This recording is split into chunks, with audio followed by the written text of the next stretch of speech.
tumahimik. Yan ang sinasabi ko. Bago kung ano-anong hula.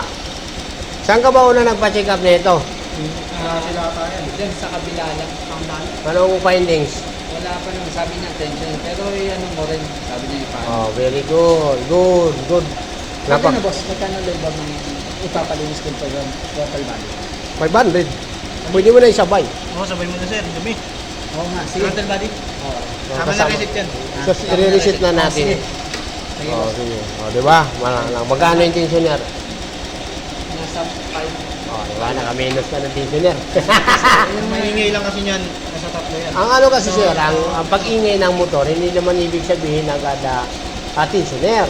So, ang gagawin talaga yan ng mahusay ng mekaniko, dadayagnos muna, katulad na ating ginawa kanina. Alamin, tanggalin. Kasi, kanina, sa base sa aming ginagamit ng telescope, ang maingay naririto sa ibabaw eh.